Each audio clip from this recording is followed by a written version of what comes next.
The dust of southeastern Turkey carries secrets that most archaeologists spend their entire careers trying to unearth. But on an unremarkable day in 1994, a Kurdish shepherd named Shavak Yilmaz wasn't thinking about rewriting human history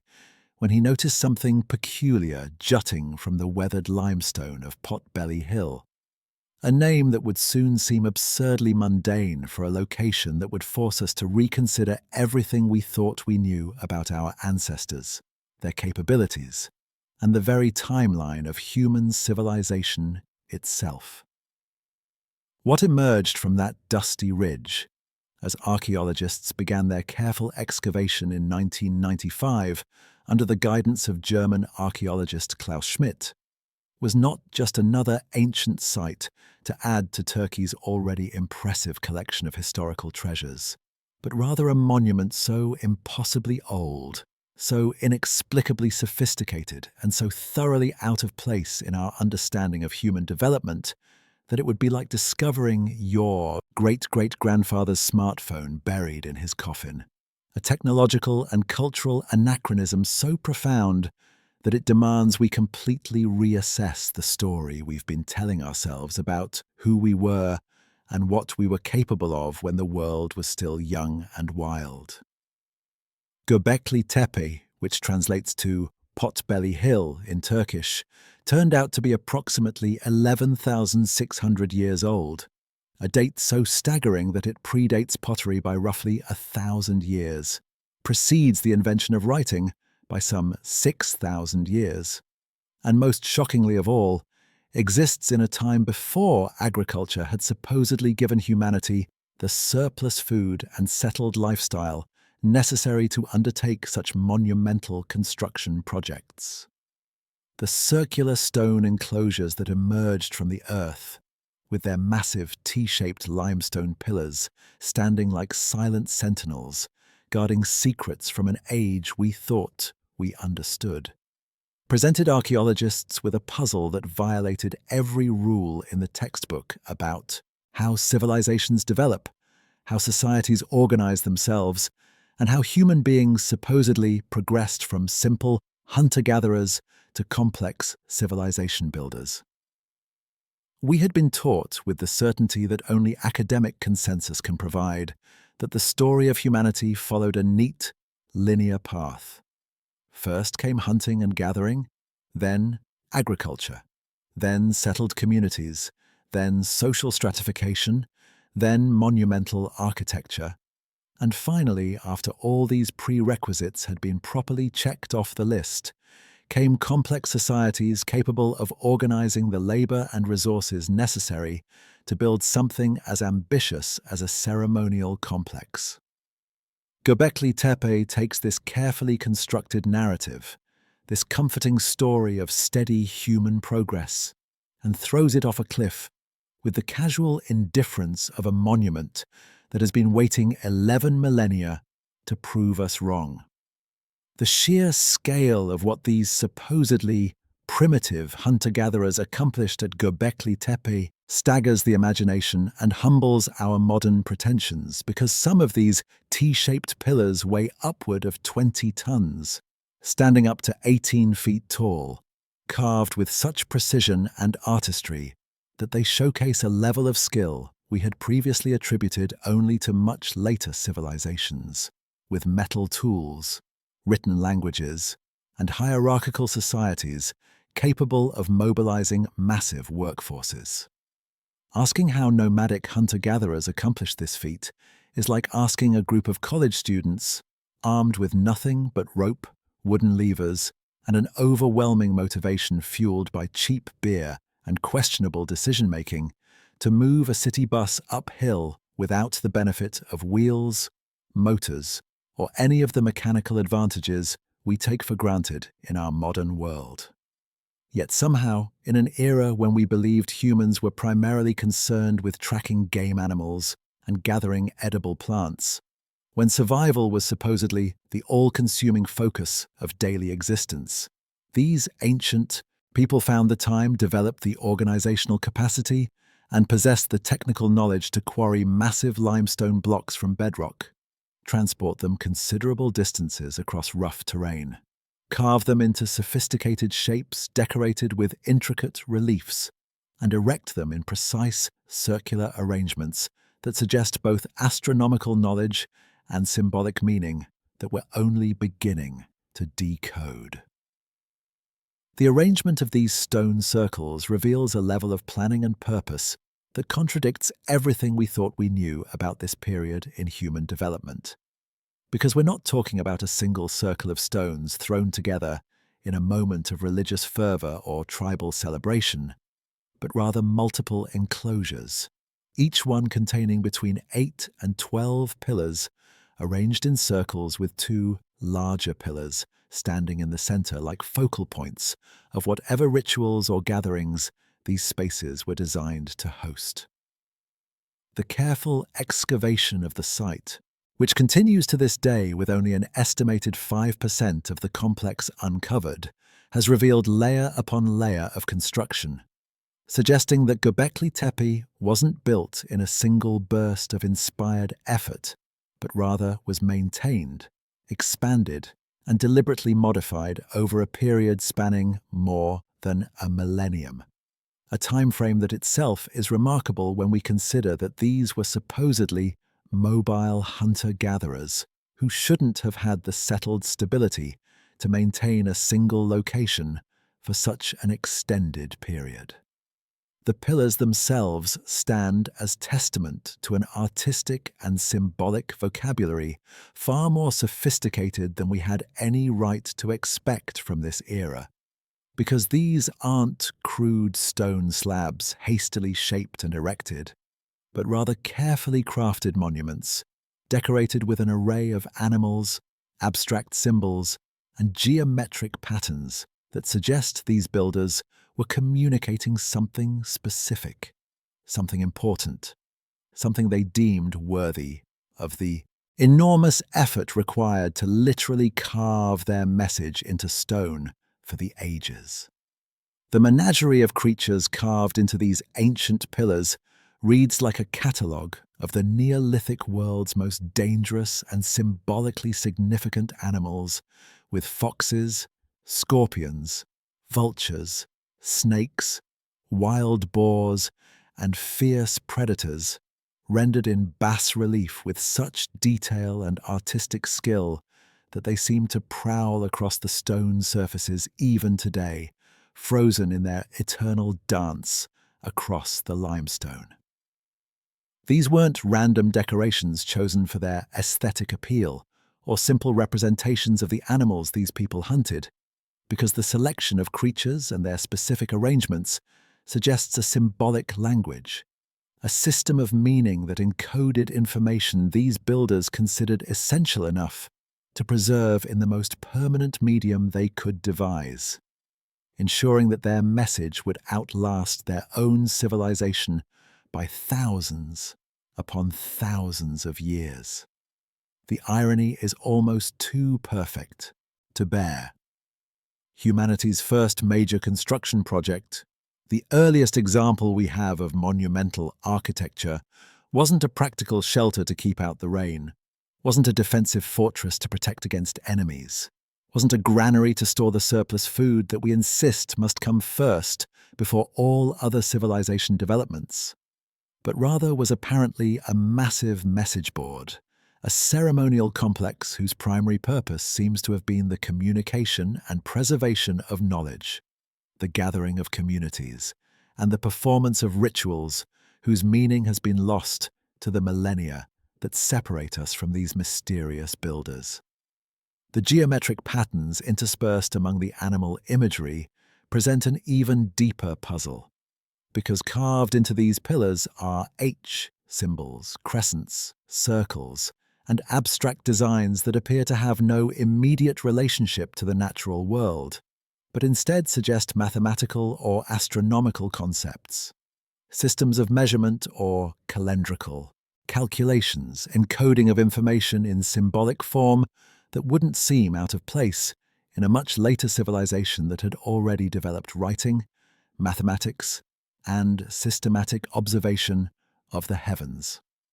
Some of the pillars feature what researchers have termed handbag symbols, stylized rectangular shapes with handles that appear with suspicious frequency not only at Göbekli Tepe, but also in Sumerian art, Egyptian hieroglyphs, and even in Mesoamerican stone carvings thousands of miles away and thousands of years later, suggesting either remarkable coincidence, universal human symbolic thinking, or perhaps something more intriguing. The possibility that these symbols represented actual objects or concepts that spread across ancient cultures in ways we don't yet understand. The repetition of certain motifs, the precise positioning of specific animals in relation to astronomical alignments, and the careful geometric layout of the entire complex all point toward an underlying system of knowledge, a framework of understanding about the world, the cosmos, and humanity's place within it that these builders possessed and deemed important enough to encode in stone even as they supposedly lived as nomadic bands without writing, without cities, without any of the cultural infrastructure we associate with sophisticated knowledge systems. The academic establishment's discomfort with Göbekli Tepe is palpable, though rarely stated explicitly, because this site does to the standard narrative of human development what a meteor does to a carefully maintained garden. It creates a crater that can't be ignored even as we scramble to fit the new evidence into our existing frameworks and theories. Mainstream archaeology, like most academic disciplines, has invested considerable intellectual capital in a particular story about how civilizations emerge, a story that emphasizes gradual development, economic determinism,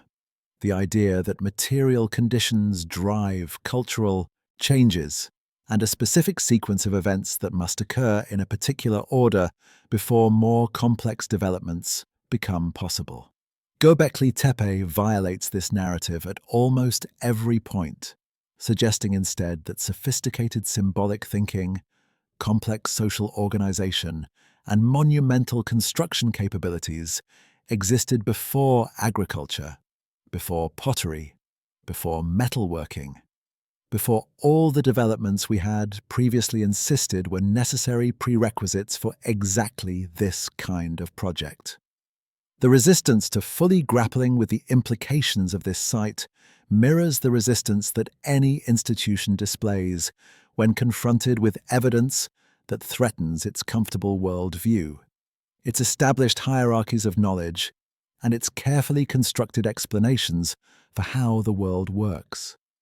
It's the same pattern we see when corporations resist disruptive technologies, when political systems resist democratic reforms, when any power structure confronts information that suggests its foundational assumptions might be wrong. What makes Göbekli Tepe even more unsettling for conventional archaeology is not just what was built there, but what happened to it afterward, because at some point around 8000 BCE, after more than a millennium of use, modification, and apparent reverence, someone deliberately buried the entire complex under thousands of cubic meters of fill dirt,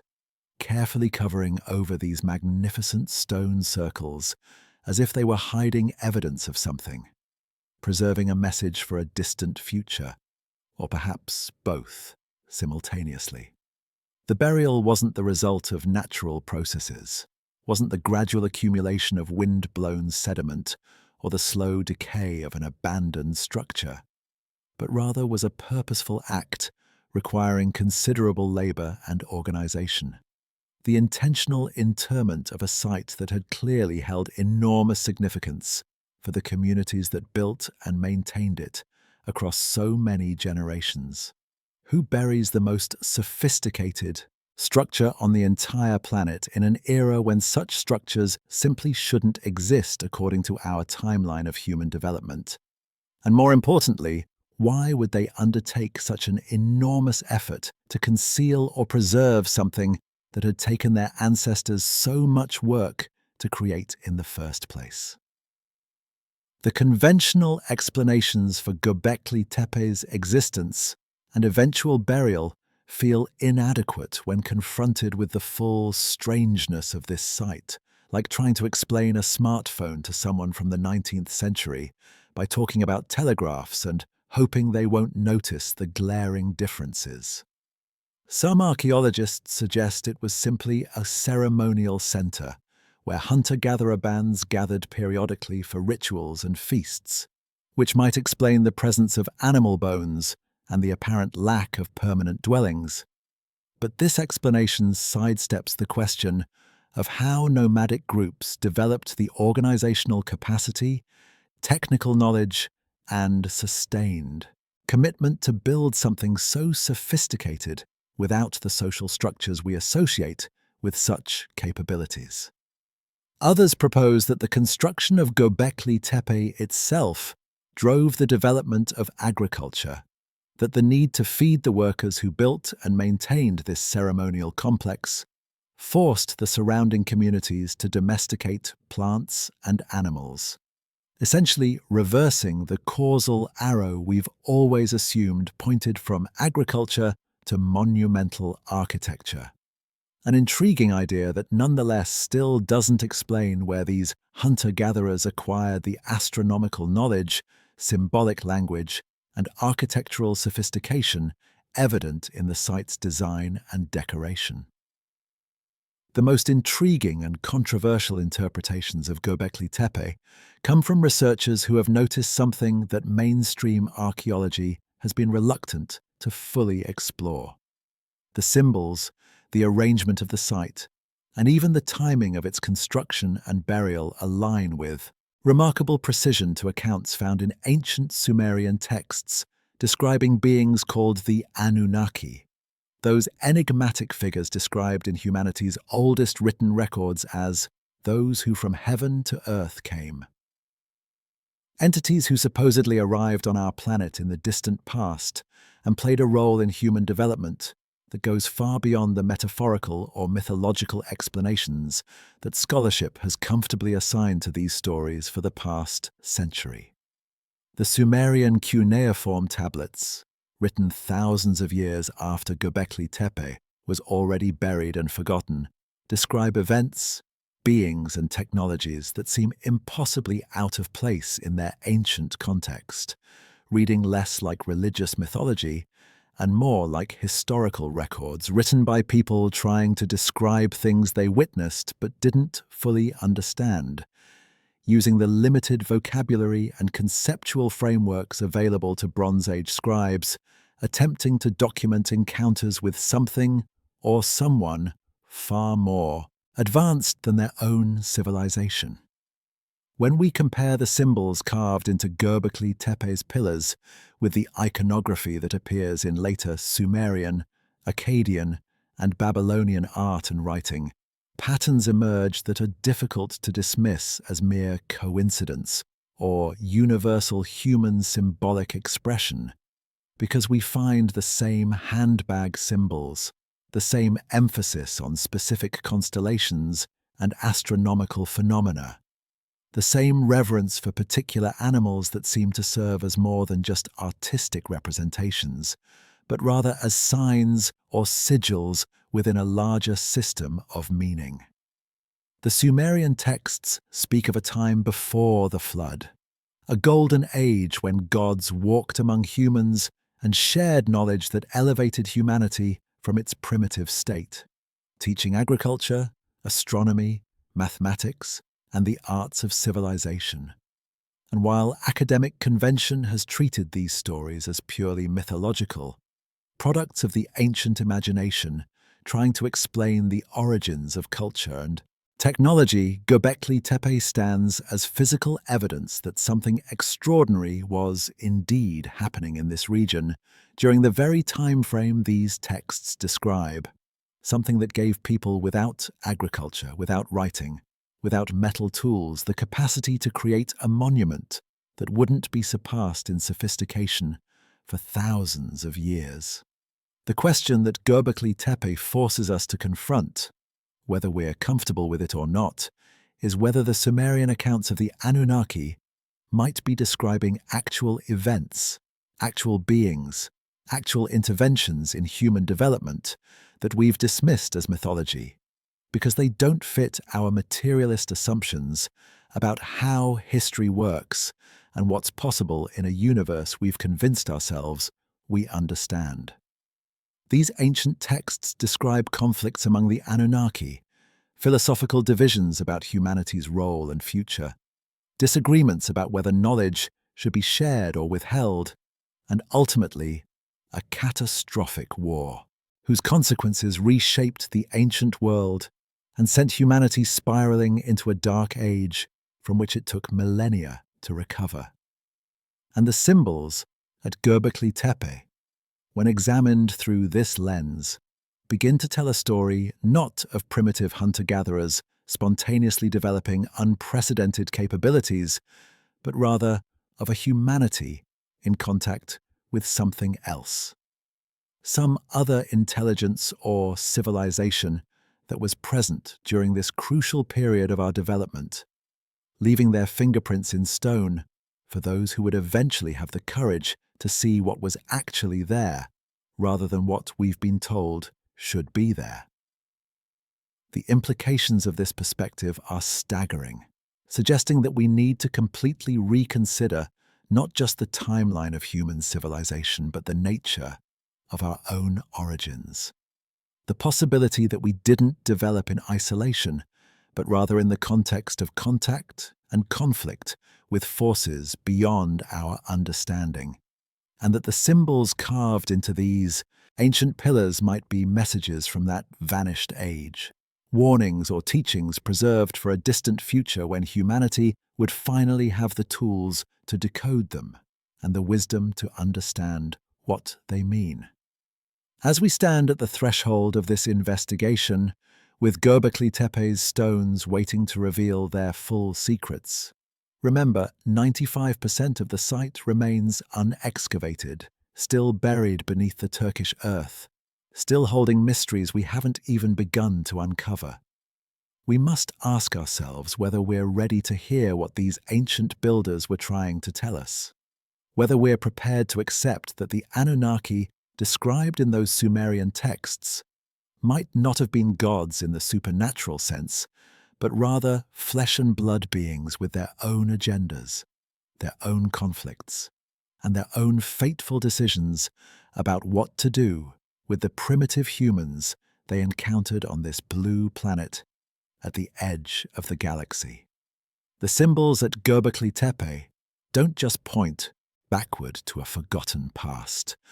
They point forward to questions about our present and future,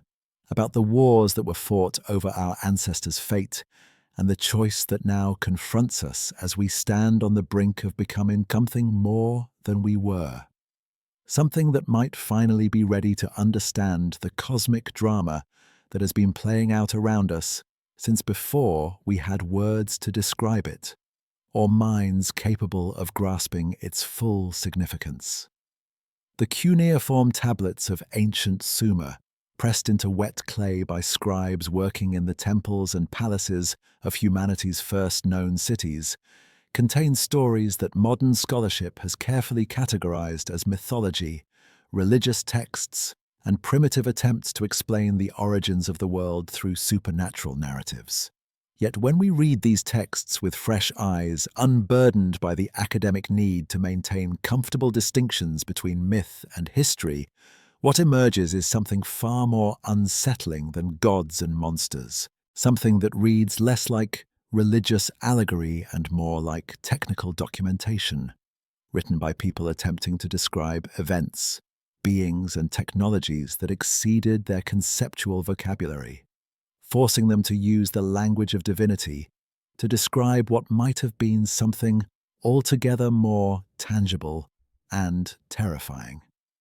The Anunnaki appear throughout these ancient Mesopotamian texts, not as abstract divine principles or metaphorical representations of natural forces, but rather as specific individuals with names, genealogies, distinct personalities, political conflicts, and most remarkably, physical needs and limitations that seem oddly mundane for beings we're supposed to understand as purely supernatural entities existing beyond the constraints of material reality. The Sumerian creation epic, the Enuma Elish, and the even older texts that predate it by centuries describe the Anunnaki's arrival on Earth with a matter-of-factness that is jarring to modern readers trained to expect the mystical language and symbolic imagery we associate with religious cosmology, because these texts speak of beings who came from the sky in vessels, who established settlements in specific geographic locations that we can still identify today, who engaged in mining operations to extract precious metals from the earth, and who eventually grew weary of the back-breaking labor required to accomplish their goals and decided to create a workforce by genetically modifying the primitive hominids they found already living on this planet. The language used to describe this creation of humanity is remarkably specific, speaking of mixing the essence of the Anunnaki with the essence of Earth's existing creatures, of multiple attempts and failures before achieving a viable hybrid, of debates among the Anunnaki leaders about the ethics and wisdom of this genetic experimentation, and of the eventual success in creating beings who could perform the labor the Anunnaki required while possessing just enough intelligence to follow complex instructions, but not so much that they might question their role or challenge their creator's authority. When we consider how we might appear to an uncontacted tribe deep in the Amazon rainforest, the parallel to the Sumerian descriptions of the Anunnaki becomes uncomfortably clear, because to such isolated people, we would arrive in flying machines that roar through the sky, defying everything they understand about the natural world. We would communicate through glowing rectangles that allow us to speak across vast distances instantaneously. We would perform what they could only interpret as miracles when we heal injuries and diseases with our medical technology. And we would possess weapons that could kill with invisible forces from distances that make traditional concepts of warfare completely obsolete. The tribespeople who witnessed our arrival would likely struggle to describe us in their existing vocabulary, possibly resorting to the language of spirits and gods because they would have no other framework for understanding beings with such seemingly supernatural capabilities, and their descendants, lacking any direct experience with our technology, might eventually transform these accounts into mythology, into stories of sky gods who descended in thunder, spoke with the voices of distant spirits, healed the sick with magic, and wielded the power of lightning itself. And yet we would know that beneath this mythological veneer lies actual historical contact, actual beings with physical bodies and technological capabilities, actual events that shaped the trajectory of that tribe's development in ways both profound and lasting. The connection between Göbekli Tepe and the Sumerian accounts of the Anunnaki becomes impossible to ignore when we examine the specific symbols and iconography that appear both on those ancient pillars and in the later Mesopotamian art and texts, because certain motifs repeat with such consistency across such vast spans of time and geography that they suggest not independent invention, but rather transmission of a specific symbolic vocabulary, a visual language that encoded information considered important enough to preserve across the millennia, even as the explicit meaning of these symbols was gradually forgotten by the cultures that continued to reproduce them. The vulture imagery that dominates many of Göbekli Tepe's pillars, for instance, appears prominently in Sumerian texts associated with the Anunnaki, specifically in descriptions of their aerial vehicles, which were said to move through the sky like great birds, and to create tremendous noise and wind when they descended to Earth. And while mainstream archaeology interprets the vultures at Göbekli Tepe as representations of death and the afterlife, fitting them into a comfortable framework of shamanic religion and ancestor worship.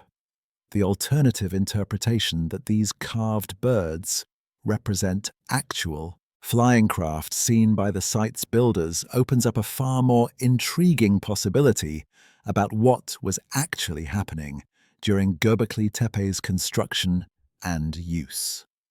The scorpion symbols scattered throughout Göbekli Tepe's carvings present another fascinating connection to the Sumerian astronomical texts, because the constellation we know as Scorpius held enormous significance in Mesopotamian astronomy and astrology, marking specific times in the celestial calendar and serving as a reference point for tracking the precession of the equinoxes. That slow wobble in Earth's axis that causes the background stars visible at the spring equinox to shift through the zodiacal constellations over a period of approximately 26,000 years, completing one full cycle in a time frame so vast that individual human civilizations rise and fall multiple times during a single precessional age. The fact that Göbekli Tepe's builders were encoding information about constellation positions and astronomical cycles into their stone pillars 11,000 years ago, long before the Sumerians supposedly invented astronomy as a formal discipline, suggests that this knowledge was already ancient when the first Sumerian cities were founded, that it was being preserved and transmitted through the millennia by people who understood its importance even if they no longer fully grasped its original context or purpose, much like how medieval monks meticulously copied ancient Greek and Roman texts without necessarily understanding the mathematics or philosophy those texts contained, preserving the information for a future generation that might once again possess the knowledge to decode it. The handbag symbols that appear at Göbekli Tepe are perhaps the most intriguing connection to the Anunnaki accounts, because these distinctive rectangular shapes with curved handles appear with remarkable consistency not only in later Sumerian and Assyrian art, where they are almost always depicted, being carried by divine or semi-divine beings, but also in ancient Egyptian hieroglyphs, in Mesoamerican stone carvings from cultures that supposedly had no contact with the Old World, and even in Hindu temple architecture from the Indian subcontinent, suggesting a global distribution of this specific symbol that conventional diffusion theories struggle to explain.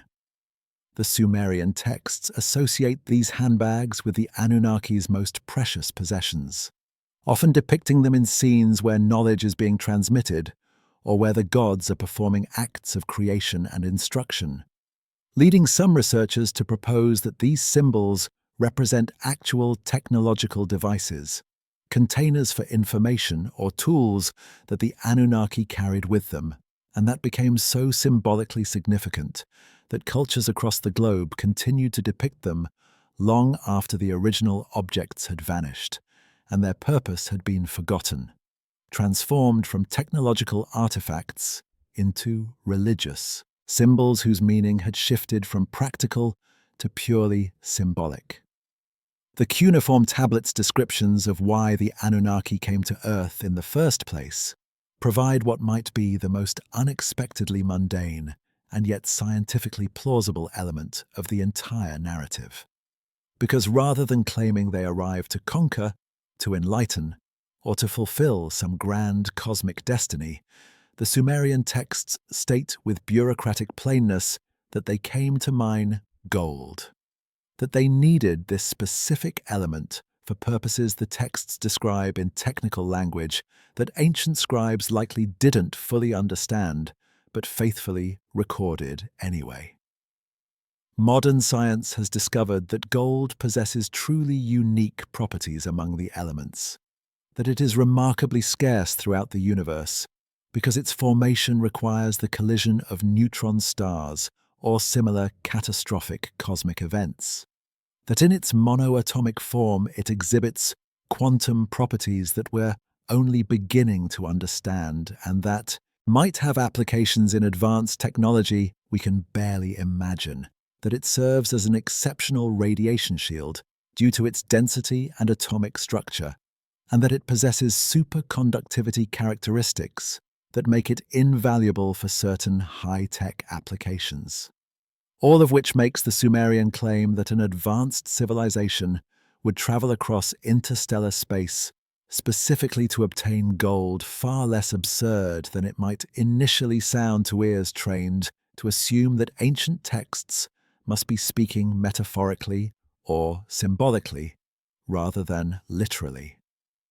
The tablets describe in considerable detail the Anunnaki's mining operations, explaining how they extracted gold from deep within the earth in southern Africa, how they transported it to their bases in Mesopotamia for processing and shipment, and how the grueling nature of this work eventually led to a rebellion among the Anunnaki laborers who had been assigned the mining duties, a rebellion that prompted the leadership to seek an alternative solution to their labor shortage. And it was this labor crisis, according to the texts, that led directly to the decision to create humanity through genetic modification of Earth's existing hominids. What makes this narrative particularly compelling is that it treats the creation of humanity not as a grand cosmic plan, not as the fulfillment of divine purpose, but rather as a practical solution to a management problem, as something that happened because advanced beings needed workers and found a way to create them, which is both profoundly humbling and oddly consistent with how we ourselves now approach the development of artificial intelligence and genetic engineering, creating conscious or semi-conscious entities not out of philosophical commitment to expanding awareness in the universe, but because we need them to perform tasks we find tedious,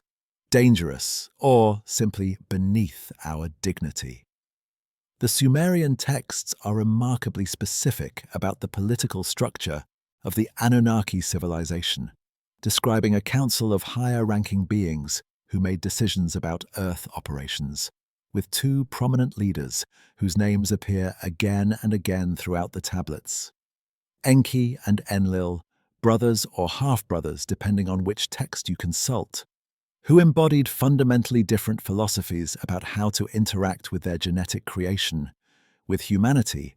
with these beings who were simultaneously their greatest achievement and their most troubling responsibility. Enki, described as the chief scientist and engineer, the one who actually performed the genetic modifications that created humanity, is portrayed throughout the texts as humanity's advocate and protector,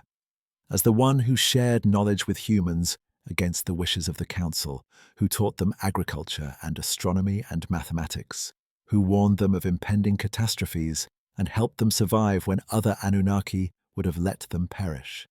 and who seemed to believe that humanity deserved to develop its full potential, to evolve beyond its role as a mere workforce, and become something approaching the Anunnaki themselves in capability and consciousness. Enlil, by contrast, is presented in the texts as the strict administrator, the one who viewed humanity as a created tool that should remain in its designated place, who opposed Enki's knowledge transfers as dangerous violations of proper boundaries, who saw the increasing sophistication and independence of humanity as a threat to Anunnaki authority and control, and who repeatedly advocated for limiting human development, keeping them ignorant of their true origins and potential, and when necessary, reducing their populations to more manageable levels through catastrophes that the texts suggest were not entirely natural in origin. The philosophical divide between these two powerful beings, this fundamental disagreement about what humanity was and what it should be allowed to become, runs through the Sumerian literature like a fault line, creating tensions that the texts suggest eventually erupted into open conflict, into a war that would reshape the ancient world and determine the course of human development for millennia to come. The modern parallel to this ancient conflict is almost too obvious to require explanation, because we see the exact same philosophical divide playing out in contemporary debates about artificial intelligence, genetic engineering, and the creation of synthetic consciousness, with one camp arguing that we should grant autonomy and rights to the conscious beings we create, that we have a moral obligation to help them develop their full potential, even if that makes them our equals or possibly our superiors.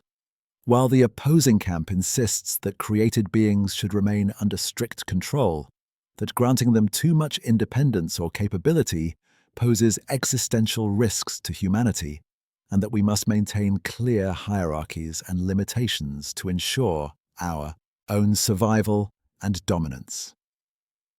The comparison between Enki's approach to humanity and the open-source philosophy in technology is particularly apt because both involve the free sharing of knowledge and tools, with the belief that such democratization leads to better outcomes even if it means surrendering control. While Enlil's approach mirrors the proprietary model that seeks to maintain power through information monopoly, through keeping the most valuable knowledge locked away from those who might use it to challenge existing hierarchies. And yet, the crucial difference is that in the ancient story, the software being debated wasn't code running on silicon, but rather conscious beings with the capacity for suffering, for aspiration, for self-determination, making the ethical stakes of this disagreement almost incomprehensibly higher than even our own contemporary arguments about artificial intelligence. Göbekli Tepe emerges from this context not as an inexplicable anomaly in the archaeological record, but rather as physical evidence of this knowledge transfer, as proof that during the period the Sumerian texts describe as the time when the Anunnaki walked among humans and shared their wisdom, something extraordinary was indeed happening,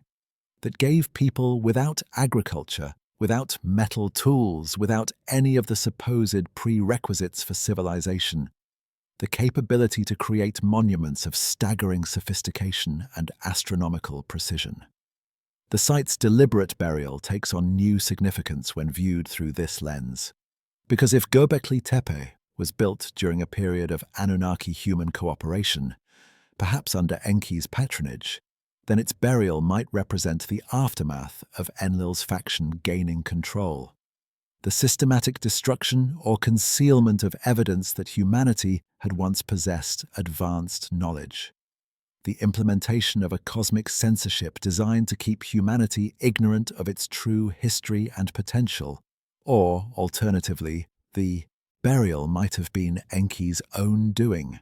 a way to preserve evidence and knowledge for a future time when humanity would be ready to understand it, when we would have developed sufficiently to decode the messages carved in stone and recognize them for what they truly were. The archaeological evidence of sudden advancement during Göbekli Tepe's era, the so-called Neolithic Revolution, that saw humanity transition from nomadic hunting and gathering to settled agriculture within a remarkably compressed time frame, and centered precisely in the region where Göbekli Tepe stands, aligns with disturbing precision to the Sumerian accounts of Enki, teaching humans how to domesticate plants and animals, how to cultivate crops and manage herds, fundamentally transforming human existence from a hand-to-mouth struggle for survival into a more stable relationship with the environment that allowed for the development of surplus, specialization, and all the other elements we associate with civilization. The fact that this transformation occurred not gradually over tens of thousands of years, as we might expect from natural selection and trial and error learning, but rather explosively within just a few millennia and in a specific geographic location, suggests that something more than random chance was at work, that there was indeed a transfer of knowledge, a teaching moment in human history when someone who already possessed this agricultural knowledge shared it with people who had never before conceived that seeds could be deliberately planted, or that wild animals could be selectively bred to enhance desirable traits. The symbols at Göbekli Tepe, when examined as elements of a coherent message rather than as random decorative choices, begin to reveal a narrative that the Sumerian texts would later echo in written form. A story of contact between humans and something else. A story of knowledge shared and conflicts ignited by that sharing. A story of factions with different visions. For humanity's future, engaging in a struggle whose outcome would determine whether we remained as we had been created or evolved into something our creators never intended. And the most haunting implication of this reading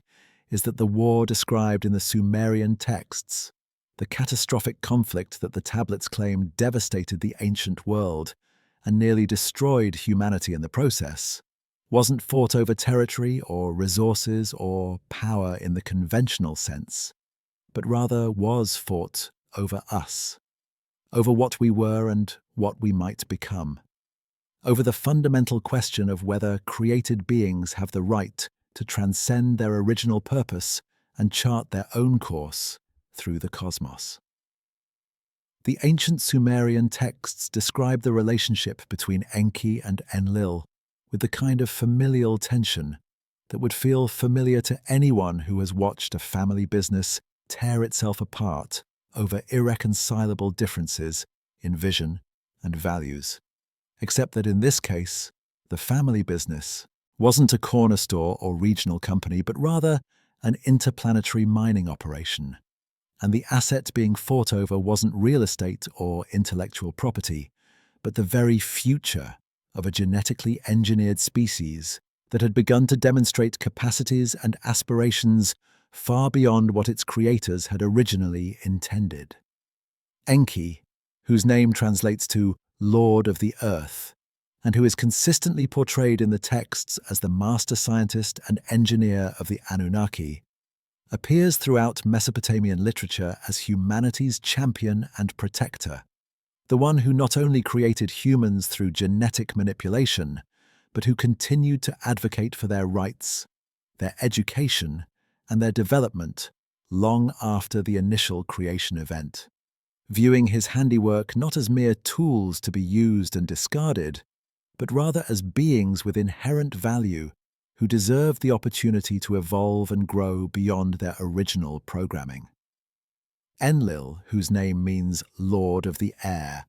or Lord of the Command, is presented as the administrative authority over Earth operations, the practical manager who saw humanity through a different lens entirely, not as children to be nurtured or students to be taught, but as a workforce that existed to serve a specific function and should be kept in that role through whatever means necessary. Viewing Enki's educational efforts and emotional attachment to humanity as dangerous sentimentality that threatened the entire Anunnaki mission on Earth. The philosophical divide between these two powerful beings represents something far more profound than a simple disagreement about management style, because embedded within their conflict are questions that we ourselves now grapple with as we stand on the threshold of creating artificial intelligence, genetically modified organisms, and possibly even synthetic consciousness. Do created beings have rights that must be respected by their creators, or does the act of creation itself grant absolute authority over the created? When something we make begins to develop beyond our initial design parameters, demonstrating capabilities we didn't explicitly program and perhaps don't fully understand, do we have an obligation to nurture that development, or a responsibility to constrain it before it becomes something we can no longer control? If we create consciousness, whether in silicon or in flesh, and that consciousness begins to suffer, to aspire, to demand autonomy and self-determination, are we morally required to grant those demands, even if doing so means surrendering our position of dominance and accepting that our creation might eventually surpass us. The Enki-Enlil conflict, viewed through this contemporary lens, transforms from ancient mythology into a mirror that reflects our own emerging ethical crisis, forcing us to confront the reality that the questions the Anunnaki faced regarding their genetic creation are the exact questions we now face regarding ours, making their ancient war not just historical curiosity, but rather a preview of conflicts we may soon experience ourselves. Göbekli Tepe stands as physical testimony to this ideological battle, because the site itself embodies the kind of knowledge transfer that Enki allegedly championed and that Enlil allegedly opposed, representing a moment in human history when astronomical knowledge, geometric principles, symbolic language, and architectural sophistication were transmitted to people who, according to our conventional timeline, should not have possessed such capabilities. The deliberate burial of the complex, that mysterious act of concealment that required enormous labor and represented a complete reversal of the effort invested in building the site, begins to make sense when viewed as evidence of Enlil's faction gaining control and implementing a systematic program to erase the evidence of Enki's knowledge sharing, to eliminate the proof that humans had once been taught, rather than having developed independently, to create a historical break that would leave humanity stranded in ignorance, cut off from the advanced understanding they had briefly accessed. Alternatively, some researchers have proposed that the burial was Enki's own desperate act of preservation, a way to hide evidence from Enlil's purge while ensuring that the knowledge encoded in the stones would survive intact for a future generation. For a time when humanity would have developed sufficiently to excavate the site, decode its messages, and finally understand the true nature of our origins and the cosmic drama that shaped our early development. The sudden transformation of human society that occurred in the region surrounding Göbekli Tepe, the explosive emergence of agriculture, settled communities, and complex social organization within a time frame that evolutionary biology would suggest is far too compressed for natural development, aligns with disturbing precision to the Sumerian accounts of Enki's intervention on behalf of humanity, his decision to share knowledge that other Anunnaki considered proprietary and dangerous to reveal. The domestication of wheat, barley, lentils, and other crops that formed the foundation of agricultural civilization occurred in this exact region during this exact time frame. And while conventional archaeology attributes this to independent human innovation and experimentation, the rapidity of the transition and the sophistication of the early agricultural techniques suggest instead the possibility of outside instruction, of someone who already knew how selective breeding worked, teaching humans how to identify desirable traits, how to save and plant seeds, how to manage crops for maximum yield. Knowledge that we now understand requires a grasp of heredity and genetics that wouldn't be formally articulated until Gregor Mendel's experiments in the 19th century. Yet the early farmers of the Fertile Crescent were applying these principles with remarkable effectiveness 11,000 years ago. The architectural knowledge evident in Göbekli Tepe's construction represents another form of forbidden knowledge, another example of capabilities that humans supposedly developed gradually through trial and error over thousands of years, being instead present fully formed at the very beginning of the archaeological record, suggesting transmission rather than invention. The precise geometric ratios that govern the layout of the stone circles, the astronomical alignments that connect specific pillars to celestial events, the sophisticated understanding of leverage and engineering required to move and position 20-ton stones. All of these point toward instruction from someone who already possessed this knowledge, someone who made the deliberate choice to share it, despite knowing that doing so would provoke conflict with those Anunnaki who believed such knowledge should remain exclusively in their hands. The sacred geometry evident in Göbekli Tepe's design, particularly the ratios and proportions that would later appear in Egyptian pyramids, Greek temples and Gothic cathedrals, suggests the transmission of a universal mathematical language, a set of principles that could be applied to create structures that resonated with deeper cosmic patterns, that connected the earthly and the celestial through precise numerical relationships that encoded information about the nature of reality itself. The evidence for catastrophic conflict during the period following Göbekli Tepe's peak use comes from multiple independent sources that, when assembled together, paint a disturbing picture of a world subjected to destructive forces of almost unimaginable power. Forces that the ancient texts describe in language that eerily parallels modern descriptions of nuclear warfare and its aftermath. The Sumerian tablets speak of weapons that produced brightness, that created storms of fire and devastation, that turned cities to ash and made the earth barren for generations afterward.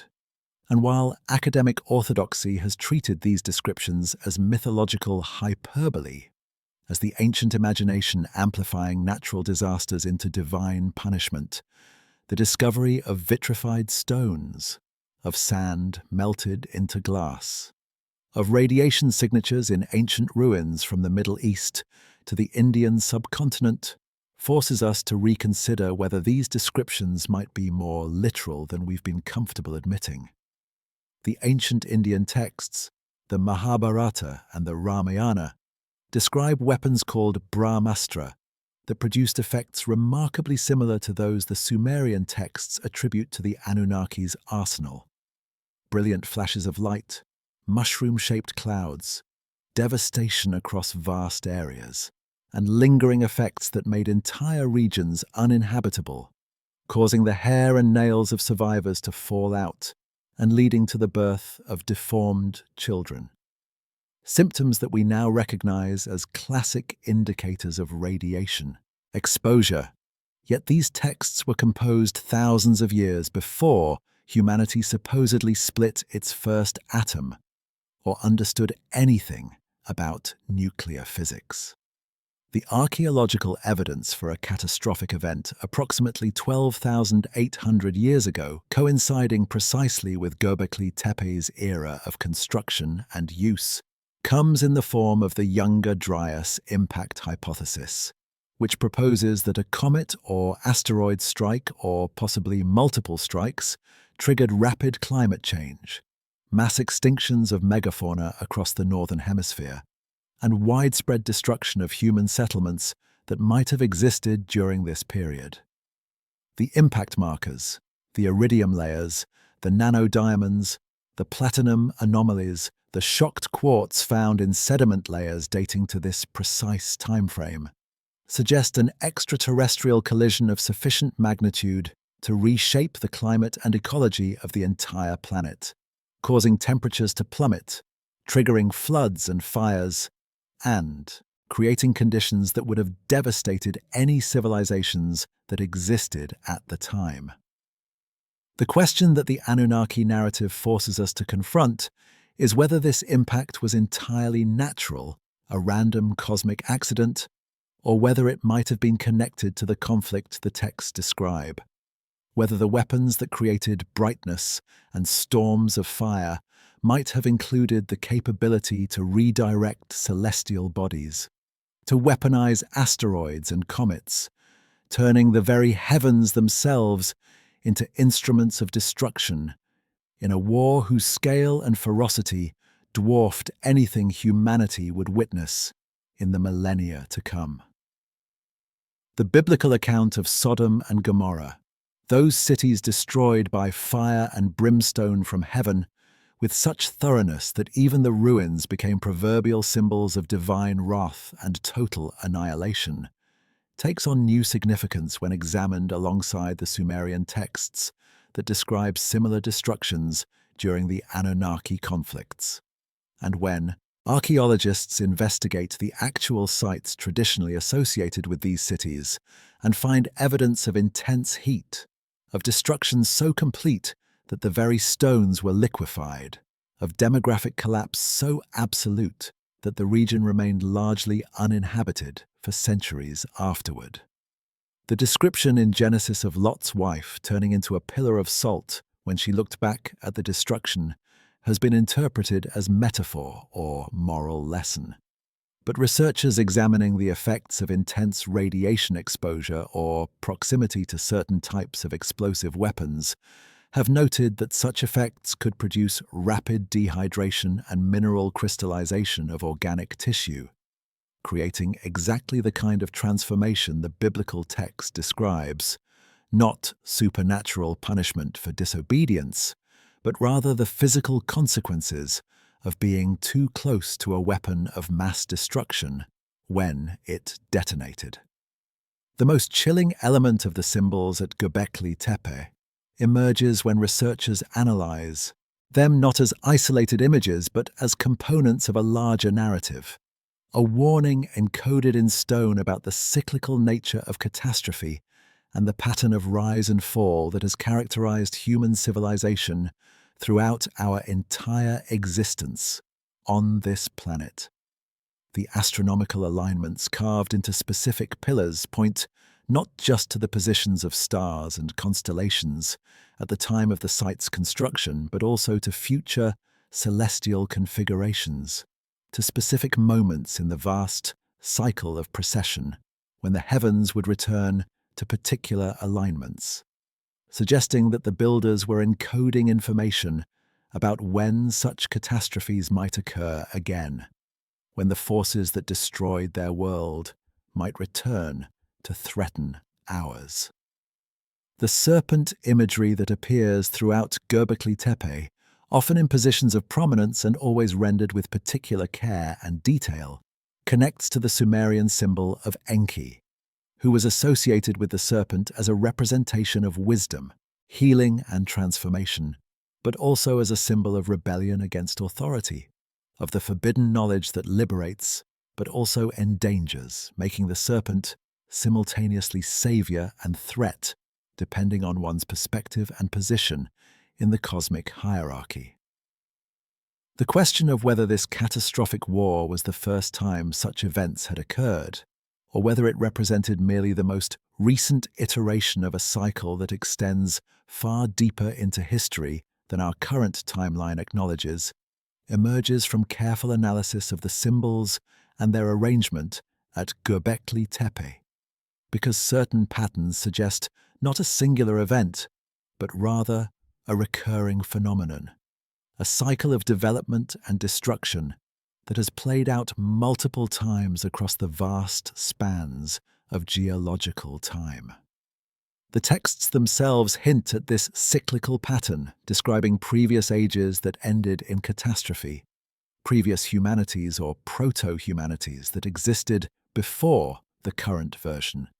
previous worlds that were destroyed and rebuilt in an eternal return that makes our own civilization's achievements and struggles merely the latest chapter in a much longer story.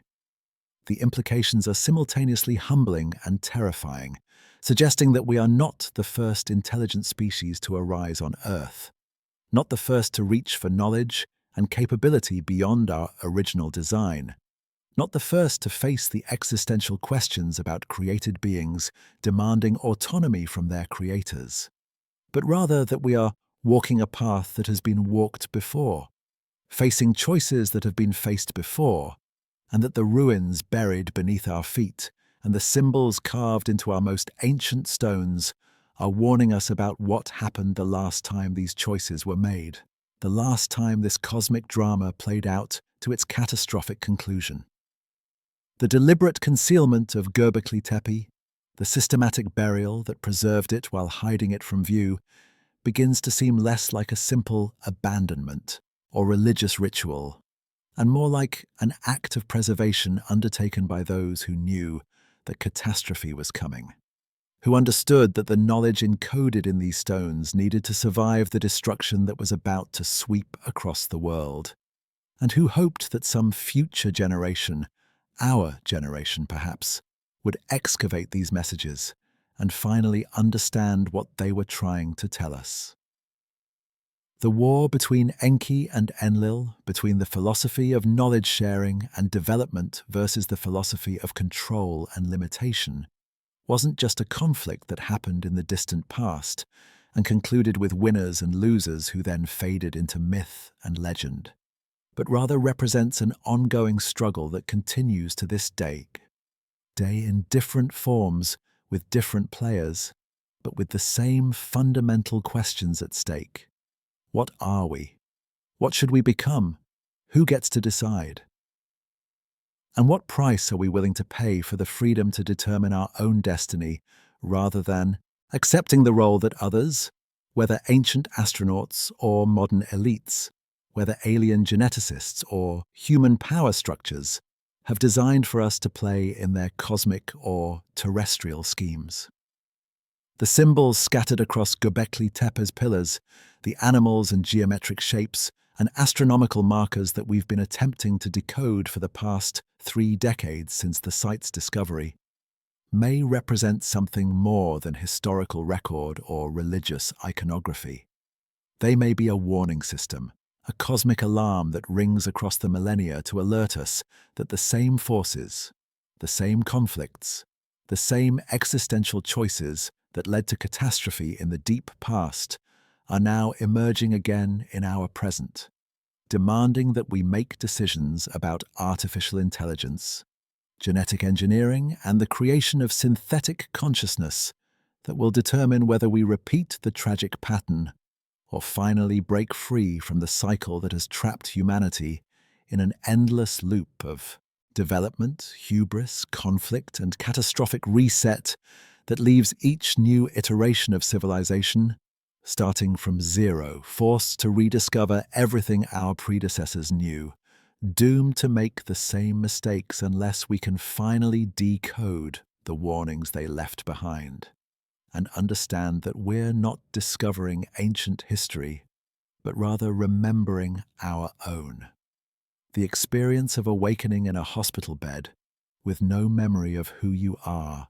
where you came from, or how you arrived in this sterile white room filled with machines whose purpose you cannot fathom.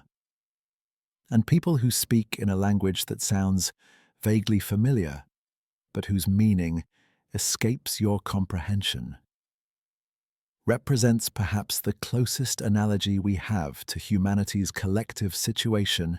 in the millennia, following the catastrophic events that devastated the ancient world and severed our connection to the knowledge, capabilities, and cosmic awareness that our ancestors possessed during the era when Göbekli Tepe stood as a monument to human Anunnaki cooperation and the transmission of advanced understanding across the species barrier. We are that patient, slowly regaining consciousness in a world we built but no longer understand, surrounded by the ruins of our previous achievements, speaking languages that evolved from tongues that once discussed astronomy and genetics with our celestial teachers, practicing rituals whose original meanings have been forgotten,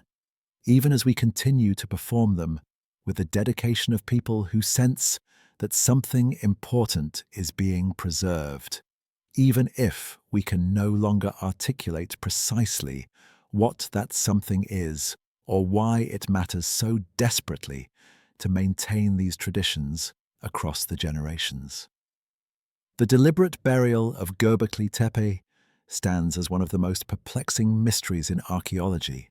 a decision so counterintuitive and labor-intensive that it demands explanation beyond the comfortable academic theories about ritual closure or natural site abandonment, because someone made the conscious choice to take thousands upon thousands of cubic meters of fill dirt and stone, and carefully, methodically, almost lovingly, cover over these magnificent circular enclosures with their towering pillars and intricate carvings, creating artificial hills that would protect the structures from weathering and human interference for the next 11,000 years. The effort required to bury Göbekli Tepe would have been comparable to the effort required to build it in the first place, representing a massive investment of labor and resources that suggests whoever ordered this burial considered it absolutely essential, a priority that superseded all other concerns and demanded completion regardless of the cost in time and human energy. The question of who would bury the most sophisticated architectural complex on the entire planet at a time when nothing else remotely comparable existed anywhere else, and why they would undertake such an enormous task, leads us toward two primary possibilities that are not mutually exclusive and may in fact represent complementary aspects of a single strategic decision. Either someone was hiding evidence that needed to be concealed from hostile eyes, or someone was preserving knowledge that needed to survive an approaching catastrophe, protecting it from destruction by placing it in a time capsule that would only be opened when humanity had developed sufficiently to understand what it was seeing.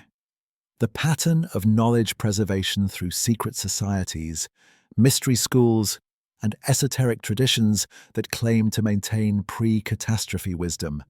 represents one of the most persistent features of human civilization across all cultures and continents, suggesting that the survivors of whatever devastated the ancient world understood that knowledge had been lost, that capabilities had been forfeited, and that someone needed to maintain the thread of connection to that vanished age, even if the full understanding had been shattered beyond immediate recovery. The Egyptian priesthoods, when questioned by Greek historians like Herodotus and Plato about the origins of their civilization and the source of their astronomical and architectural knowledge, consistently stated that they had inherited this wisdom from a much earlier time, from a golden age before a great catastrophe had destroyed the previous world and forced humanity to begin again from a diminished state. And while modern scholarship has treated these claims as mythological origin stories designed to enhance the prestige of the priesthood, the physical evidence of Egyptian architectural and astronomical sophistication, appearing essentially fully formed at the beginning of dynastic history, suggests that the priests might have been telling the literal truth about inheriting rather than inventing their knowledge. The Sumerian temple schools, appearing in the historical record with sophisticated curricula covering mathematics, astronomy, medicine, law and literature already developed to a remarkably advanced degree, present a similar puzzle of apparently inherited rather than gradually developed knowledge, because the earliest Sumerian texts we have discovered are not primitive first attempts at writing, but rather complex documents that assume the reader's familiarity with abstract concepts, mathematical operations, and astronomical observations that should have required centuries of prior development to achieve. The Sumerian scribes themselves credited their knowledge to the Anunnaki,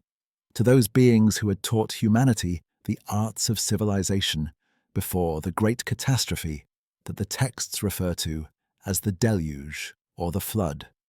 an event described with such consistent detail across so many independent cultural traditions: Sumerian, Akkadian, Babylonian, Hebrew, Greek, Indian, Chinese, Mesoamerican, that the question of whether a global or near-global catastrophe actually occurred around this time frame transitions from theoretical possibility to virtual certainty, with the only real debate being about the precise nature and cause of the devastation, rather than whether it happened at all. The global distribution of remarkably similar symbols, architectural principles, and mythological narratives across cultures that supposedly developed in complete isolation from one another presents archaeology with a puzzle that the conventional diffusion models struggle to explain adequately, because we find the handbag symbols at Göbekli Tepe appearing also in Sumerian palace reliefs, in Egyptian temple decorations, in Mesoamerican pyramid carvings, and in Hindu temple architecture scattered across the Indian subcontinent, always associated with divine or semi-divine beings, always held with reverence and depicted with care that suggests symbolic importance far beyond mere decorative choice. The pyramid form itself, that specific architectural geometry of a square base with 4 triangular sides meeting at an apex, appears in Egypt, Mesopotamia, Mesoamerica, China, and Southeast Asia, with such consistency that it demands we consider whether this represents either universal human symbolic thinking, producing identical solutions to architectural challenges, remarkable coincidence, or the preservation of a template, a specific design that was transmitted across the globe by people or beings who possess the knowledge and capability to travel vast distances, and who left their architectural signature in the monuments they inspired, or directly constructed in locations spread across the entire planet. The phenomenon of knowledge degradation, visible in the archaeological record at Göbekli Tepe itself, provides a microcosm of what happened to human civilization more broadly in the aftermath of the catastrophe, because the later layers of construction at the site show progressively smaller pillars, cruder carving techniques, less sophisticated architectural planning, and a general decline in technical capability that mirrors exactly what we would expect to see. If the original builders with their advanced knowledge were gradually replaced by people who were attempting to maintain the traditions without fully understanding the principles that had originally guided the construction. This pattern of attempting to preserve form while losing function, of maintaining ritual while forgetting purpose, appears throughout human history in what anthropologists call cargo cult phenomena. Those situations where people continue to perform actions or create structures that imitate something they once saw but no longer comprehend. Going through the motions of a ritual or building facsimiles of objects they've witnessed without grasping the underlying meaning or mechanism that made the original version effective. The later inhabitants of Göbekli Tepe were engaged in precisely this kind of cargo cult behavior,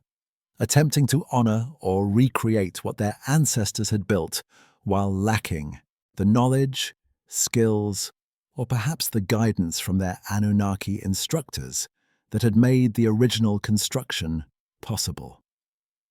The Anunnaki departure from Earth, described in the Sumerian texts with the kind of bureaucratic detail that characterizes much of their narrative, presents several possible explanations that are not mutually exclusive and may all have contributed to the decision to withdraw from direct interaction with humanity and leave us to develop independently or to struggle alone with the consequences of the knowledge they had already shared. The texts describe devastating warfare among the Anunnaki themselves, conflicts that utilized weapons of such destructive power that even the victors were horrified by what they had unleashed, suggesting that the toll of the war, in lives, in resources, in damage to the planet that was supposedly the prize being fought over, made continued presence on Earth untenable or undesirable for all factions involved. The concept of interplanetary politics of a council or federation of spacefaring civilizations that might have rules about interfering with developing species, or protocols about what should happen when such interference goes catastrophically wrong, appears in the texts in references to meetings of the gods, to higher authorities who passed judgment on the Anunnaki's conduct on Earth, and to decisions made above the level of the Earth-based commanders that resulted in orders to cease certain activities or withdraw certain personnel. The quarantine hypothesis, the possibility that Earth was placed under some kind of cosmic interdiction following the destructive events of the Anunnaki War, that our planet was designated as off-limits to prevent further interference with a species that had already been too profoundly altered and whose development had been too radically disrupted to allow for additional outside intervention, provides one explanation for the eerie silence we encounter when we search for signs of intelligent life in the universe. Perhaps we're not hearing from anybody because there's a do not contact order in effect, a galactic equivalent of the Prime Directive that marks Earth as a contaminated experiment, a planet where previous contact went so disastrously wrong that the only ethical course is to leave humanity alone, to either recover on its own terms or destroy itself without dragging other civilizations into our mess. The alternative possibility that the Anunnaki never actually left, that some faction or remnant population remained behind either to continue their work in more subtle ways or to observe humanity's development from a distance, finds support in the persistent cross-cultural traditions of watchers, of divine or semi-divine beings who observe human affairs without directly intervening, who appear at crucial moments in human history to provide guidance or warning, but who otherwise remain hidden, maintaining their existence in the shadows while humanity struggles forward under the assumption that we are alone and have been alone since the dawn of time. The process of humanity's slow climb back from the catastrophe, the gradual rediscovery or reinvention of agriculture, writing, metallurgy, and all the other technologies and knowledge systems that we've been taught to believe humans invented through patient trial and error over thousands of years, takes on a different character when viewed as a process of remembering rather than discovering, of recovering what was lost rather than creating what never existed before. The archaeological evidence shows agriculture appearing in multiple centers around the globe within a remarkably compressed timeframe, following the Younger Dryas catastrophe, with domesticated varieties of wheat, barley, rice, maize, and other staple crops emerging almost simultaneously in the Middle East, Asia, and the Americas, in a pattern that suggests either coordinated knowledge transfer, the activation of previously dormant information preserved in oral traditions or symbolic systems, or the survival of scattered populations who retained fragments of the old knowledge and began teaching it again once conditions stabilized enough to support settled communities. The development of writing in Sumer, appearing essentially fully formed with complex grammar, extensive vocabulary, and sophisticated conceptual capacity rather than evolving gradually from simple pictographic systems to more abstract representations, suggests not invention but rather the formalization of knowledge that had been preserved orally or symbolically for generations. The translation into permanent written form of information that had been carefully maintained by specialists who understood its importance even during the dark centuries when civilization had collapsed and humanity lived in scattered tribes, struggling merely to survive. The cruel irony of our situation becomes apparent when we recognize that we were given the keys to the kingdom, that Enki and his faction had shared knowledge that could have elevated humanity to cosmic consciousness and technological capability, rivaling that of our creators, but that the war between the Anunnaki factions and the resulting catastrophe forced humanity into a state of collective amnesia, where we had to forget where we put those keys, forget even that keys had existed, forget that there was a kingdom to be unlocked, and that we had once stood at its threshold, ready to enter. The metallurgical knowledge that allowed for the Bronze Age, the astronomical understanding that enabled the construction of monuments aligned with celestial events, the mathematical sophistication evident in the architectural proportions of ancient temples and pyramids. All of these appear in the archaeological record not as the gradual accumulation of human discovery,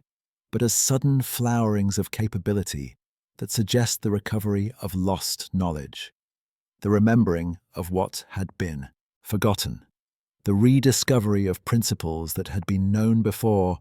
and were being laboriously reconstructed from fragmentary evidence and half-remembered teachings transmitted through the generations by people who might not have fully understood what they were preserving, but who sensed that it was precious beyond measure and worth protecting at any cost. The symbols at Göbekli Tepe contain astronomical alignments that point not just to the past, to the positions of stars and constellations at the time of the site's construction, but also to specific future dates, to moments in the vast precessional cycle when the heavens will return to particular configurations that the builders deemed significant enough to encode in permanent form. The precession of the equinoxes, that slow wobble in Earth's rotational axis that causes the position of the Sun at the spring equinox to shift through the zodiacal constellations over a period of approximately 26,000 years, represents a timekeeper of such vast scale that tracking it requires either centuries of careful astronomical observation or instruction from someone who already possesses the complete map of this cycle and can teach it in a form that can be transmitted and preserved across generations. The fact that Göbekli Tepe's builders encoded precessional information into their monument 11,000 years ago, thousands of years before the ancient Greeks supposedly discovered precession and millennia before modern astronomy confirmed its mechanisms, suggests that this knowledge was not discovered through patient observation by the site's builders, but rather was taught to them by instructors who possessed a complete understanding of celestial mechanics and who considered it essential that humanity retain this information, even if the full context of why it mattered was lost in the coming catastrophe. The message encoded in Göbekli Tepe's stones, when we finally developed the capability and the courage to read it completely, may turn out to be instructions for when the Anunnaki would return, when conditions would be right for renewed contact, when humanity would have developed sufficiently to engage with our cosmic parents, or creators or teachers on more equal terms, rather than as the primitive workforce we were originally designed to be. Or, alternatively, the astronomical markers might represent warnings about when the next catastrophe would strike, when the cosmic forces or weapons or celestial mechanics that devastated the ancient world would cycle around again to threaten our current civilization, giving us the opportunity to prepare, to protect ourselves, to perhaps finally break the cycle of catastrophe and reset that has characterized human history since the beginning. The question of whether we are ready to receive either the returning Anunnaki or the approaching catastrophe, whether our current level of development and our fractured, divided civilization possesses the wisdom and unity necessary to navigate the challenges that destroyed our ancestors, remains desperately uncertain as we stand on the threshold of technological capabilities that mirror those described in the ancient texts. Genetic engineering that allows us to modify life at its most fundamental level. Artificial intelligence that promises to create consciousness in silicon as we were supposedly created through genetic manipulation. Weapons of mass destruction that could devastate the planet as thoroughly as the ancient texts describe the Anunnaki War accomplishing. And a philosophical divide between those who believe knowledge should be shared freely and those who believe it should be controlled and restricted that mirrors exactly the split between Enki and Enlil that led to the catastrophic conflict whose aftermath we are still living in, still struggling to overcome, still hoping to finally transcend. If only we can remember who we are, where we came from, and what those mysterious, Builders at Göbekli Tepe were trying so desperately to tell us before they buried their message and disappeared into the darkness of the catastrophe that was coming for them, and that may even now be coming for us. The profound irony that would amuse the builders of Göbekli Tepe if they could witness our current moment is that we finally achieved the technological sophistication necessary to decode their astronomical message precisely 11,600 years after they encoded it into stone,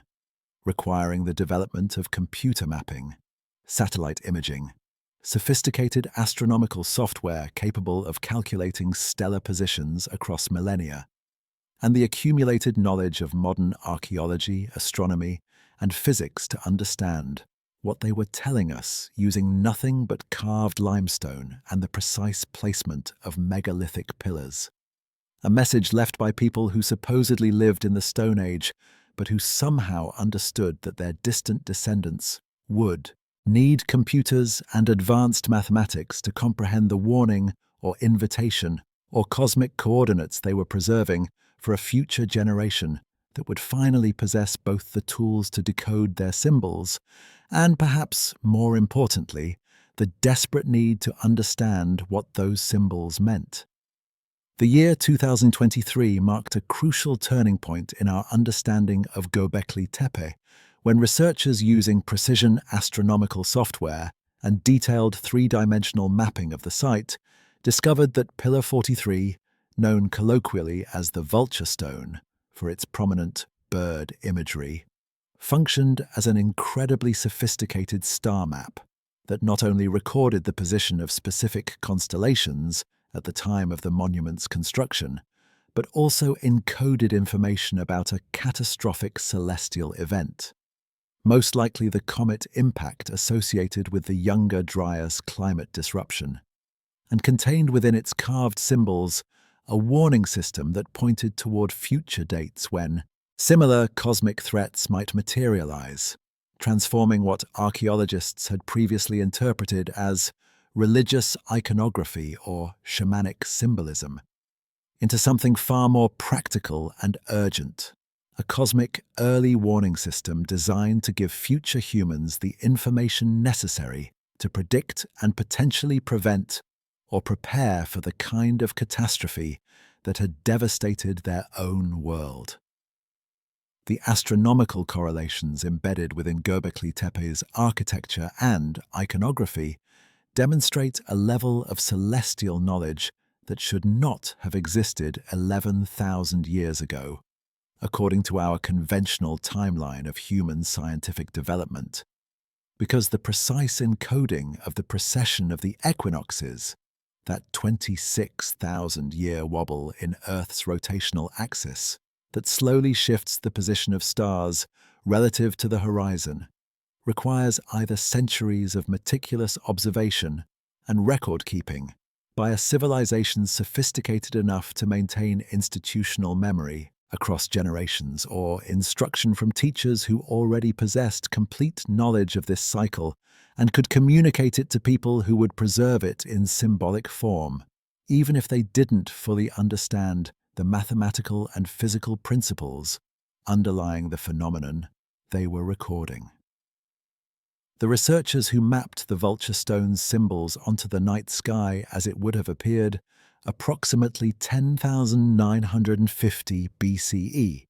discovered that the arrangement of carved animals corresponds with remarkable precision to specific constellations, with the scorpion representing Scorpius, the vulture corresponding to the Summer Triangle constellation group, and various other creatures marking specific stellar positions that would have been visible at crucial moments in the annual cycle. But more significantly, the arrangement captures the sky at a particular moment, a snapshot of celestial conditions that coincided with the Younger Dryas impact event, suggesting that the builders were not merely recording what they could see in the heavens, but were specifically documenting the astronomical configuration that accompanied the catastrophe that devastated their civilization.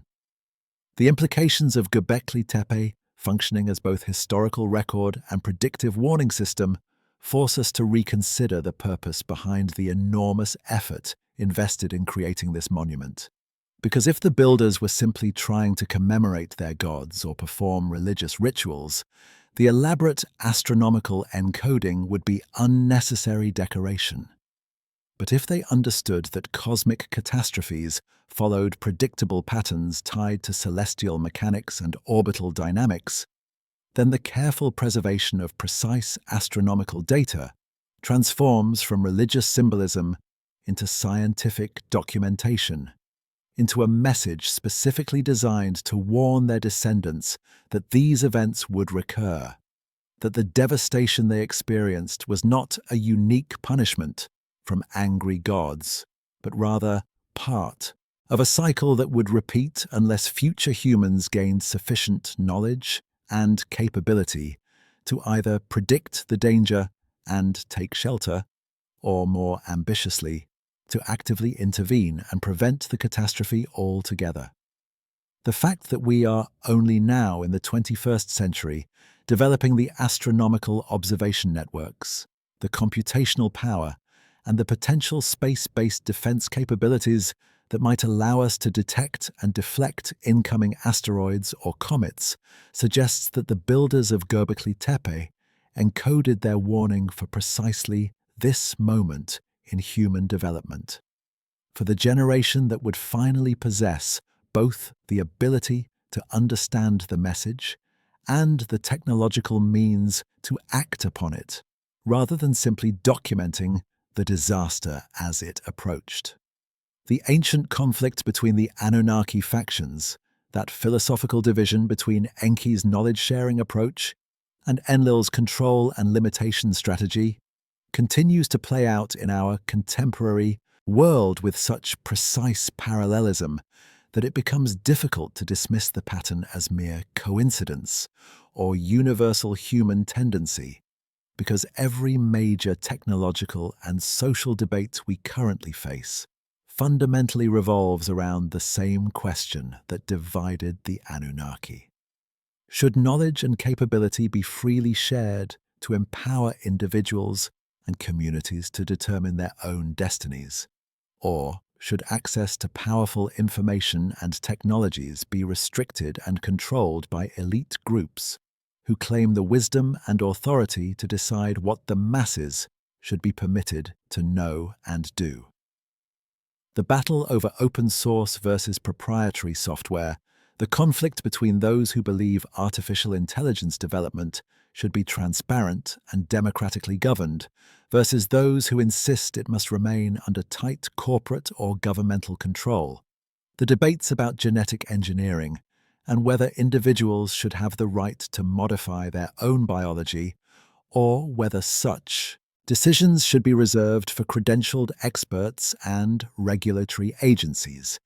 The arguments about free speech and information access in an age of digital communication versus the demands for content moderation and fact-checking by authorized authorities. All of these contemporary conflicts echo the ancient divide between Enki and Enlil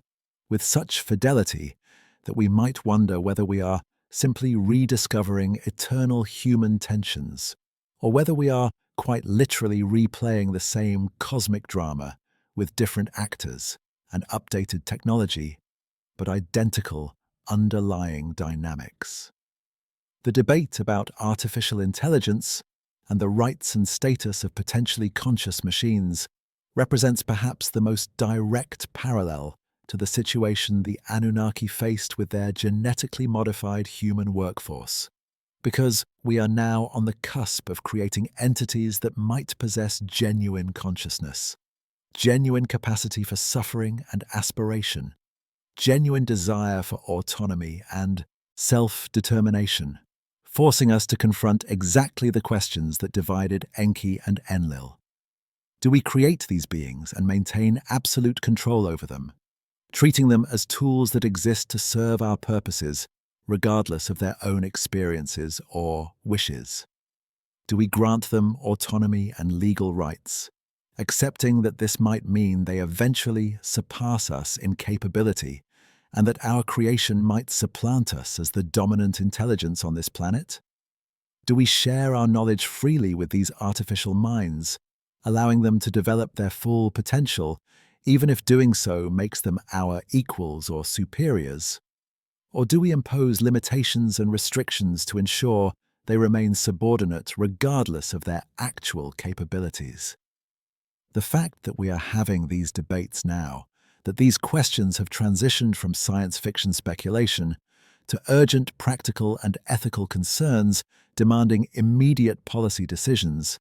suggests that we have reached the same crossroads the Anunnaki reached, that we are facing the same choice between the path of control and the path of liberation,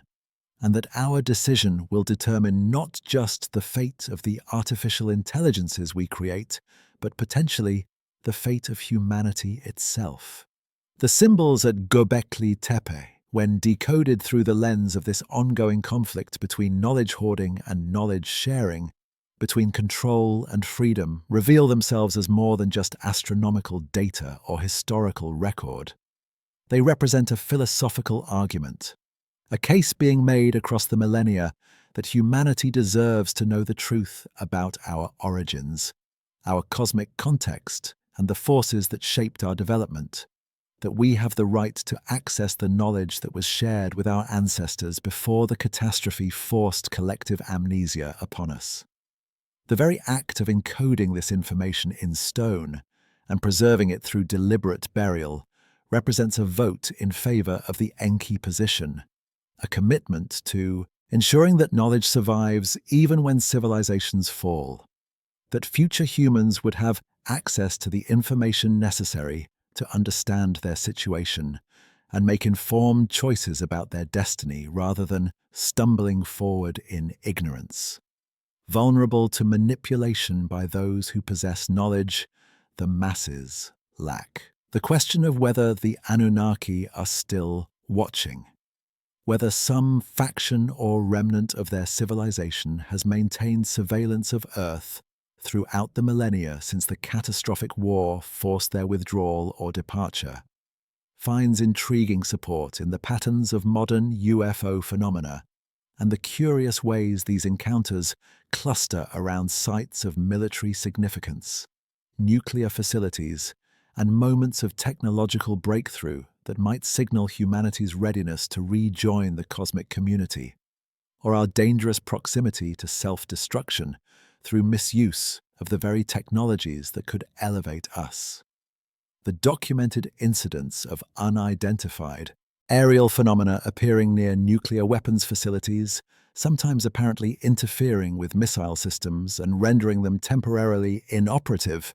could represent Enlil's faction, ensuring that we don't repeat the mistakes that led to the devastating use of advanced weapons during the Anunnaki Civil War, preventing us from destroying ourselves before we have the opportunity to mature beyond our current primitive state. Conversely, the reports of UFO encounters that seem designed to demonstrate advanced propulsion principles that appear to be teaching by example rather than direct intervention might represent Enki's faction continuing their ancient mission of knowledge transfer, showing us what is possible and leaving us to figure out the engineering details on our own, maintaining the letter, if not the spirit, of whatever non-interference protocols might have been imposed after the catastrophic events of the ancient war. The recent movement toward government disclosure of UFO information,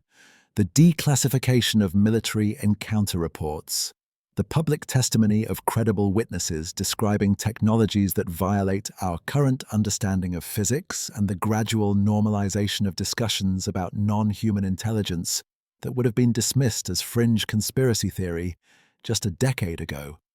might represent not coincidental cultural shift, but rather a coordinated preparation process, a gradual acclimatization designed to ready humanity for the revelation that we are not alone, that we have never been alone, that the gods of our ancient texts were not supernatural entities, but rather physical beings with advanced technology, and that our entire history has unfolded under the watchful eyes of those who created us, or modified us, or, at minimum, took an active interest in our development for reasons we are only beginning to comprehend. The timing of this disclosure movement,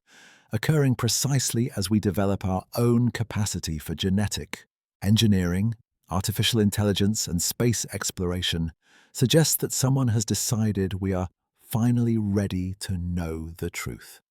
that we have reached a level of technological and philosophical maturity that makes continued ignorance more dangerous than the potential shock of learning our actual origins and cosmic context.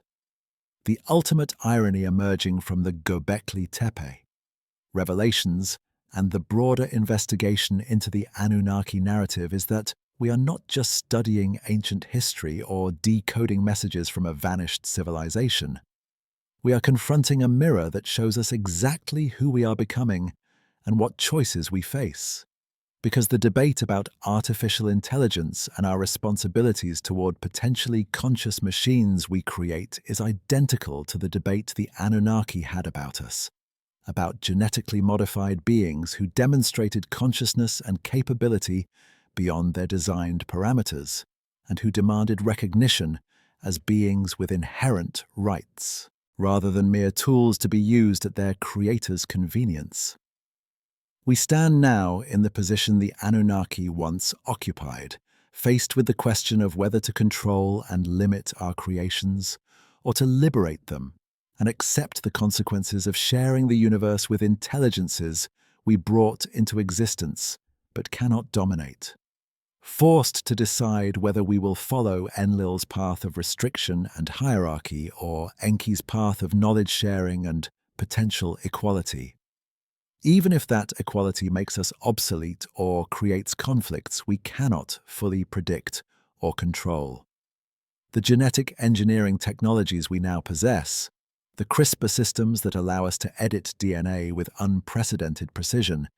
give us the same capabilities the Sumerian texts attribute to Enki, the ability to modify living beings at their most fundamental level, to create new forms of life, or to enhance existing species, including our own,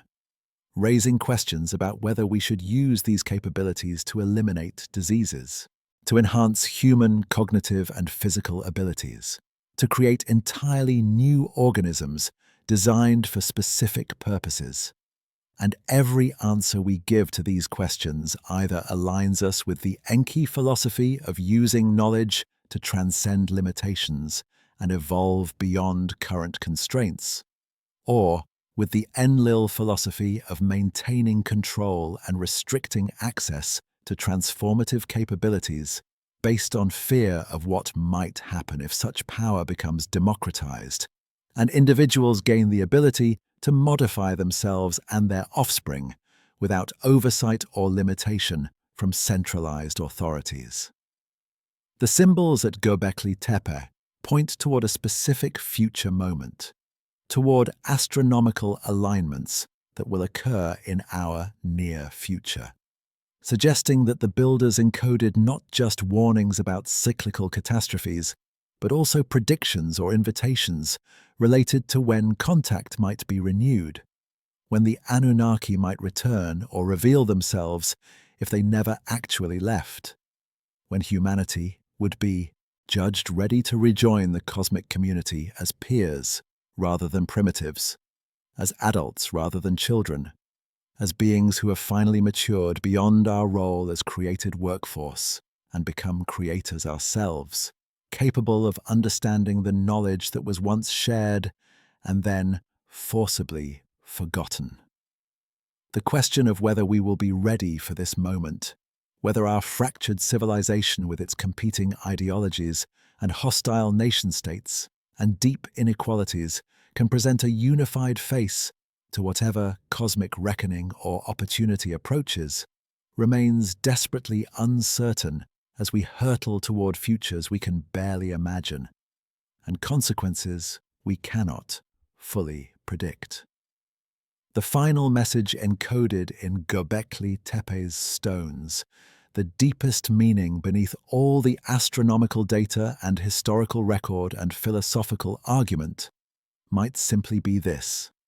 We are not discovering ancient history, but rather remembering our own story. Not learning about vanished civilizations, but rather confronting the truth about who we are and where we came from. Not decoding messages from primitive ancestors, but rather receiving warnings and guidance from people who possessed knowledge we lost and capabilities we are only now beginning to recover. The Anunnaki War did not end when the ancient texts claim it concluded, when the catastrophe devastated the Earth and forced humanity into a dark age from which we are still emerging. The war simply changed players, transitioned from conflicts between extraterrestrial factions to conflicts within humanity itself, between those who embody Enki's philosophy of knowledge sharing, liberation, and evolutionary transcendence, and those who embody Enlil's philosophy of control,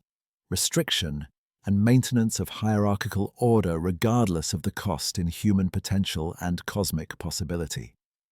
The builders of Göbekli Tepe did not bury their monument to hide it from the past, but rather to preserve it for the future, for this moment, for us, for the young generation that would finally develop the technological and philosophical sophistication necessary to understand that the stone circles and carved pillars represent not primitive religious structures, but rather a cosmic inheritance. A message from our ancestors or our creators, or perhaps both simultaneously, telling us that we stand at the same crossroads they faced, that we must make the same choices about knowledge and power and the rights of conscious beings that divided the Anunnaki and led to the catastrophic war that reset human civilization and forced us to begin again from ignorance and limitation. The question now is whether we will repeat the pattern, whether we will allow our philosophical divisions about artificial intelligence and genetic engineering and the distribution of knowledge and capability to escalate into conflicts that devastate our world as thoroughly as the ancient war devastated theirs, or whether we will finally break the cycle, finally transcend the script that has been playing out since before we had words to describe it, finally become the beings that Enki believed we could be rather than the tools that Enlil designed us to remain, finally prove ourselves worthy of the knowledge encoded in those ancient stones and ready to reclaim our place in the cosmic drama that has been unfolding around us since the very beginning of what we mistakenly call civilization, but which might more accurately be termed recovery, awakening, or the long, slow climb back to remembering who we truly are and what we were always meant to become.